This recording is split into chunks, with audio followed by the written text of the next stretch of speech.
2 رکعت نماز، جس کو روایت میں امام جعفر صادق علیہ السلام سے بیان، اور جب کوئی بہت مشکل آپ کے لیے واقع ہو، کسی کام میں ایسے پریشان ہو کر کہ کام بالکل بند ہو گیا ہو، جسے کہتے ہیں کہ بالکل رکاوٹ واقع ہو گئی، ایک نماز عسر، یعنی مشکلات کو دور کرنے والی نماز۔ بسم اللہ الرحمن الرحیم۔ تو یہاں پر میری ذمہ داری اور آپ کی ذمہ داری، پہلے یہاں پر دیکھ لیجئے، اگر یہاں کوئی فقیر موجود ہے، جیسے کہ یہاں کے اوقاف الجعفریہ الشارقہ کے علماء کی طرف سے ذمہ داری کہ وہ یہاں ایسے خانوادوں کو جانتے ہیں کہ جو مستحقین ہیں، جو فقراء ہیں، تو نمبر 1 ذمہ داری آپ کے علم کے اعتبار سے بھی ہو گئی، اور یہاں کا جو اعلان ہے اس کے لحاظ سے کہ یہاں اوقاف یہ ذمہ داری اپنے کاندھوں پہ لیتا ہے، حالانکہ یہ ذمہ داری بچوں کا کھیل نہیں ہے، بہت بڑی ذمہ داری ہے۔ یہ اوقاف اپنے کاندھوں پہ لیتا ہے کہ اگر آپ چاہیں تو ہمیں امین بنا سکتے ہیں، آپ چاہیں تو ہمیں امین بنا سکتے ہیں، اور امین بناتے ہوئے انویلپ بھی باقاعدہ پرنٹ کیے جاتے ہیں کہ ہاشمی اور غیر ہاشمی۔ تو ہمارے یہاں کے اعتبار سے ہاشمی کا مطلب سادات ہے، اور غیر ہاشمی کا مطلب غیر سادات۔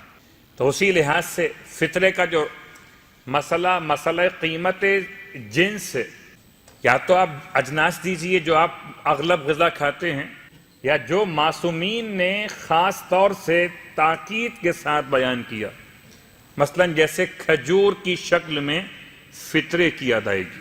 اب گرچہ کھجور ہماری اغلب غذا نہیں ہے، لیکن چونکہ معصوم کی تاکید ہے، اس لیے آپ چاہیں تو اس کی شکل میں بھی فطرہ نکال سکتے۔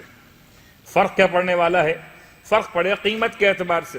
جو آپ کھاتے ہیں وہ آٹا اور چاول ہے، اس کی قیمت الگ ہے، 15 درہم سے لے کر اور 20 درہم کے درمیان۔ یہ سوچ کر دیجئے گا کہ کم دیں گے تب بھی خدا کے پاس جائے گا، اور زیادہ دیں گے تب بھی خدا کے پاس جائے گا۔ واجب پورا کرنے کے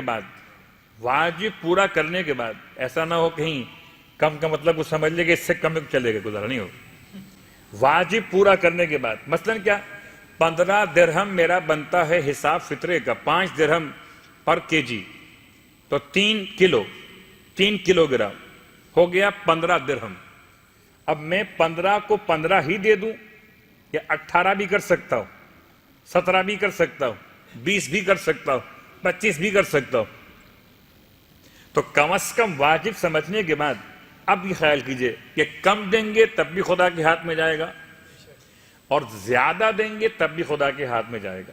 بس یہ یاد رکھیے، جب خدا کو دے رہے ہوں تو پھر کم سوچنے کا کیا خیال کرنا، جتنا ہو سکے اتنا دے دیجئے کہ وہ اس سے بڑھ کر عطا کرنے والا ہے۔ اور وہ یہ نہ دیتا، اگر میں بھی فقیر ہوتا، اگر میں خود بھی فقیر ہوتا تو میں آج لینے والوں میں شامل ہوتا۔ خدا کا احسان ہے، اس نے میرے ہاتھ کو اونچا رکھا ہے، دینے والوں میں قرار دی۔ صلوات پڑھیں محمد و آل محمد۔ تو یہ کچھ ذمہ داری تھی کہ بہرحال کچھ سوالات بہت زیادہ آ رہے تھے، تو پہلا مسئلہ واضح ہو گیا کہ انسان اپنے وطن میں فطرہ بھجوا سکتا ہے، لیکن یہاں جہاں رہتا ہے اگر یہاں فقراء اور مساکین اور محتاج موجود نہ ہوں، اور اس کے بعد پھر فطرہ بھجوانے کی ذمہ داری کہ یا تو انسان فقیروں سے ان مساکین سے وکالت لے لے، ان سے کہے کہ میں تمہارا ذمہ داری قبول کرتا ہوں، تم مجھے بناتے ہو کہ میں فطرہ تمہارے لیے یہاں سے بھیجوں گا۔ فقیر کہے ہاں میں آپ کو اپنا وکیل بناتا ہوں، تو آپ لے سکتے ہیں، اپنے ہاتھ میں جمع کر سکتے اور پھر اسے بھجوا سکتے۔ یا مراجع عظام کی طرف سے آپ کو یہ حق دیا گیا ہو کہ آپ فطرے کی رقم کو یہاں سے منتقل کسی اور مقام پر کر سکتے۔ یہ سارے مسائل مشکل ہیں۔ آسان مسئلہ کیا ہے؟ آسان مسئلہ یہ کہ ابھی ماہ رمضان ہے، اور ماہ رمضان میں آپ کے پاس سے بھی ایک آپشن ہے کہ آپ قرض حسنہ کے نام سے اس رقم کو پاکستان یا اپنے علاقے میں ٹرانسفر کر سکتے۔ اب یہ فطرہ نہیں ہے، قرض حسنہ ہے۔ قرض حسنہ کے نام سے یہ منتقل ہو سکتا ہے، یہ ایکسچینج ہو سکتا ہے، اس کو کرنسی تبدیل کروا سکتے ہیں، اس کے پیسے درہم کے بجائے کسی اور شکل میں آگے جا سکتے ہیں، قرض حسنہ ہے۔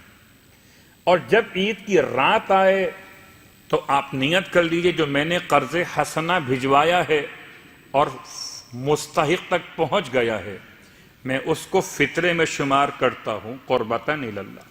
تو آپ کا دونوں مسئلے حل ہو جائیں گے، ایک تو یہاں سے فطرہ بھیجنے کا مسئلہ، اور ایک وہاں تک پہنچانے کی ذمہ داری میں واجبات اور مسائل کا خیال کرنا۔ تو یہ تو باتیں تھیں جو مسائل فطرہ سے بہت قریب تھیں میرے اور آپ کے لیے، کہ بہرحال عید بہت قریب ہے، اور خدا کرے عید ایسی ہو کہ امام کی دید ہو جائے، ورنہ ایسی عید تو اپنے مقام پر رہتی ہے کہ جہاں عید ہوتی ہے مگر صاحب الزمان کی دید نہیں ہوتی۔ ہو سکتا ہے کہ آج کی رات ہی کسی مومن کے لیے عید کی رات ہو جائے، اس اعتبار سے کہ اس کو امام علیہ السلام کی زیارت نصیب ہو جائے۔ رہا مسئلہ نمازوں کے بیان کے بارے میں، اور ایک سوال بھی آ گیا۔ ویسے تو ایک نماز بیان کرنا مقصود تھی، اس کا نام ہے صلاۃ العسر۔ عسر کہتے ہیں یسر کے مقابل پر، یسر کہتے ہیں آسانی کو، تو آسانی کی ضد ہے مشکل، تو نماز کا نام ہی نماز مشکل ہے، اس کا مطلب ہی نماز پڑھنا مشکل ہے، بلکہ مشکلات کو دور کرنے کی نماز، گویا یوں کہیے مشکل کشا کے ماننے والوں کے لیے مشکل کشا نماز، 2 رکعت نماز، جس کو روایت میں امام جعفر صادق علیہ السلام سے بیان۔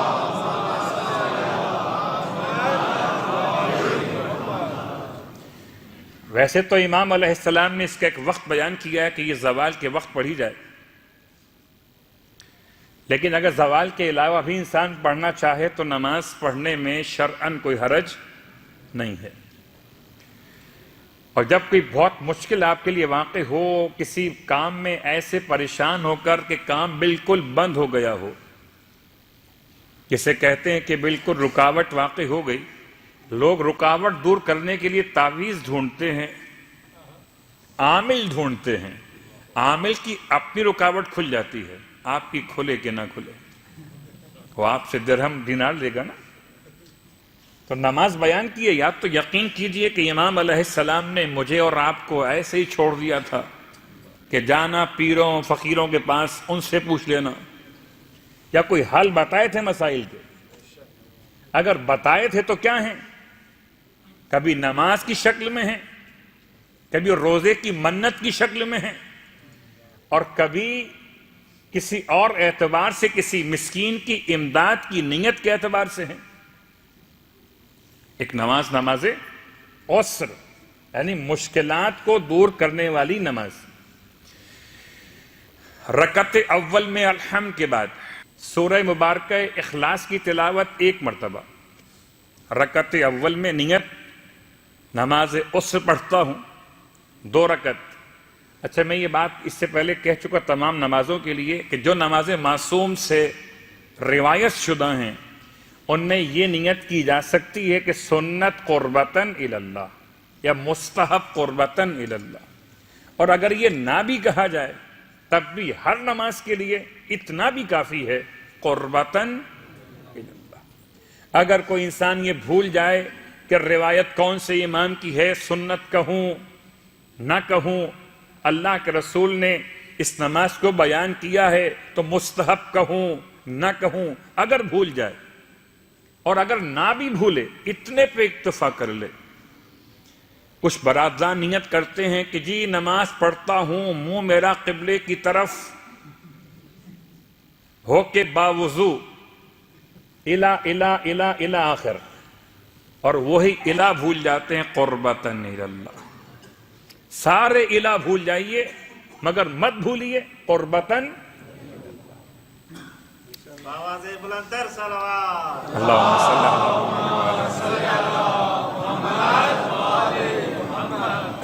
تو یہ نماز کے رکعت اول میں الحمد کے بعد 1 مرتبہ سورہ اخلاص، اور اس کے بعد سورہ مبارکہ فتح کی ابتدائی 3 آیات بسم اللہ کے بعد انا فتحنا لکا فتحا مبینہ سے نصرن عزیزہ تک 3 آیات، اور یہ آپ آیات دیکھ کے پڑھ سکتے ہیں، کوئی حرج نہیں ہے۔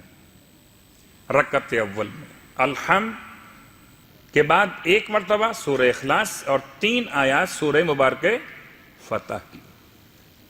رکعت دوم میں الحمد کے بعد 1 مرتبہ سورہ اخلاص اور اس کے بعد سورہ مبارکہ علم نشرح لک صدرک۔ یہ بات یاد دلا دوں کہ مستحب نمازوں کے مسائل واجب نمازوں سے ذرا مختلف ہیں۔ مثال کے طور پر مستحب نمازوں میں جب معصومین نے کوئی آیت پڑھنے کے لیے حکم دیا تو آیت پڑھ لی جائے گی، لیکن واجب نماز میں کامل سورہ جب تک نہ پڑھا جائے تب تک نماز درست نہیں ہوگی، کیونکہ واجب مکمل ادا نہیں ہوا۔ تو علم نشرح لک صدرک ویسے آپ نہیں پڑھتے، اکیلا سورہ واجب نماز میں علم کے بعد یہ والا، جب تک کہ اس کا پیار مکمل نہ کر لیا جائے۔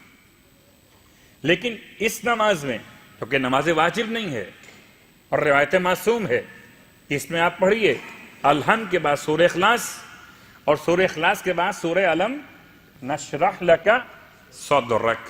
غالباً 8 آیات ہیں، مجھے اگر صحیح یاد ہے، بسم اللہ کے بعد صلوات پڑھ لیں محمد علیہ وسلم۔ تو یہ نماز تو تھی صرف نماز، اس میں کوئی آگے پیچھے کوئی دعا تسبیح وغیرہ نہیں ہے، تو بہت سمپل سی نماز ہے۔ جب کبھی گلا یہاں تک آ کے بند ہو جائے اور آپ چاہتے ہو کہ اب اینٹی بائیوٹک استعمال کی جائے تو یہ نماز اس وقت پڑھیے گا جبکہ آپ سمجھ رہے ہو کہ اب اس کے علاوہ کوئی اور چارہ کار نہیں ہے۔ ہمارے لیے مشکل یہ کہ ہم ہر مشکل کو شدید مشکل کہتے ہیں، حالانکہ شدید مشکل دیکھی ہی کب ہے۔ اور ویسے بھی صاحبان ایمان کے لیے بہرحال مشکلات کا ایک راستہ مشکل کشا مولائے متقیان علی ابن ابی طالب علیہ السلام،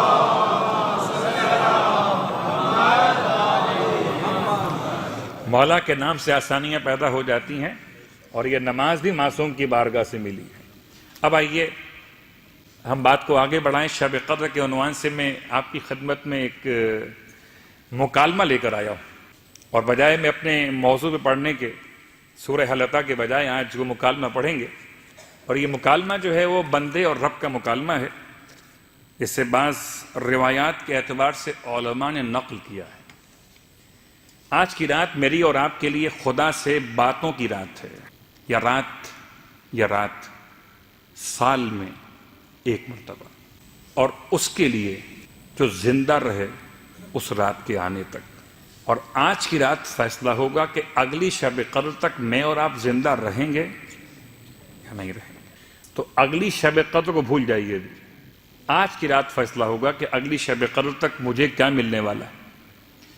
اللہم انی اسألک، جو دعا پڑھی جاتی ہے خاص وہ دعا کہ انت اجعل، اے پروردگار کہ آج کی رات میں جو تو فیصلہ کرے قضاء اور قدر کے اعتبار سے، ایک ایسے امر کے بارے میں جو حتمی امر ہو، ایک ایسے حکم کے ساتھ کہ جو حکمت کے اعتبار سے مکمل کیا جائے، اور اس کی پہچان یہ ہو کہ نہ اس میں رد ہو نہ بدل ہو۔